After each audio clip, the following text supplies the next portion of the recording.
I'm sure many of you have heard of the Ouija board, the board that talks.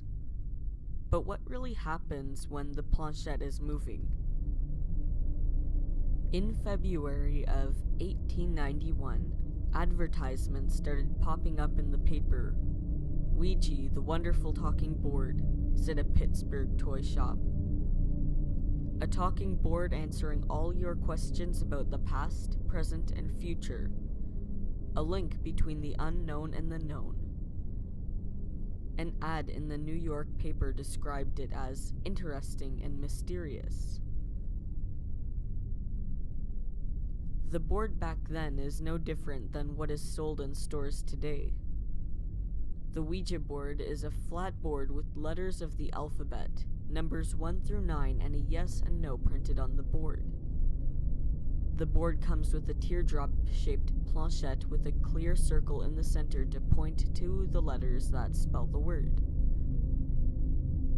The Ouija board really sprung out in the American 19th century obsession with the fact that the dead could contact with us. Spiritualism had existed in Europe for years, but hit America in 1848. The average lifespan was short. Lots of people dying of diseases, women dying in childbirth. Lots of people were desperate to contact the ones who'd passed. People would go to mediums and pay money to contact with the dead, but that was pricey. Then came along the idea of the Ouija board. They would make them out of paper at home, no cost. Charles Kennard was a businessman, always trying to make money. He believed that the talking board could be his next big hit. His ghostly experiences helped him transform the paper talking board to a mass marketing production. Using the Ouija board was very simple. It was said to work best in a room with a calmer atmosphere and dimmer lighting. The idea is that there are 2 or more players that place their fingers on the planchette and ask questions. The planchette should move around the board and answer the questions the players ask. Very simple, right? Sure, but who is answering these questions, we ask the board. What's maneuvering the planchette? It's the ghosts, maybe 100 years ago.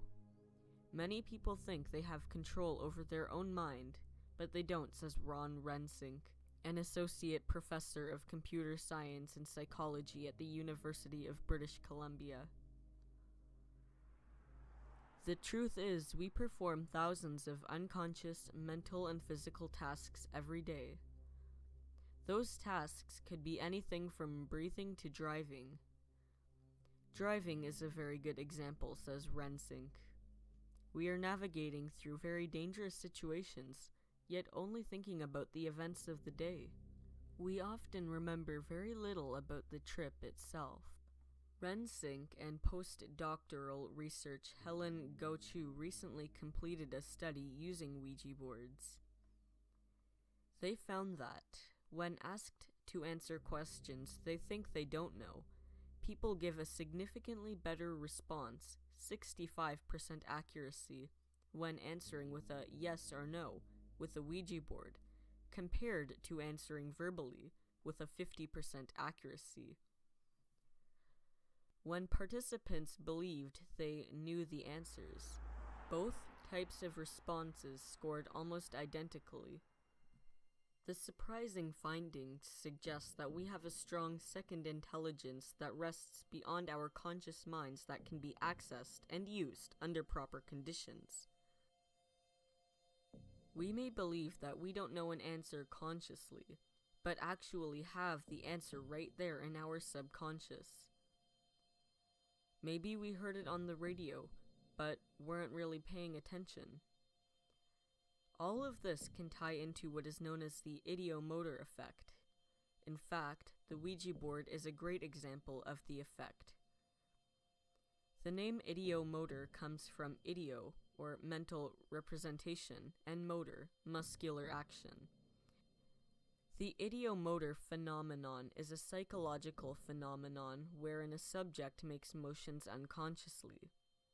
So in conclusion, it's basically us moving the planchette around the board, but we're doing it unconsciously. I hope that doesn't ruin the game for you. However, when you think about it, the fact that it is us moving it without realizing it is too rather creepy. You can test this effect for yourself. Find a string and tie something moderately heavy to it. Extend your arm and hold the string and hanging objects as still as possible. Now, imagine the object moving in a circle. Even though you think your arm is motionless, the object should start moving. I had my own little experiment. It was pretty much a fail. A friend and I tried using the Ouija board. We lit a candle and tried our best not to laugh.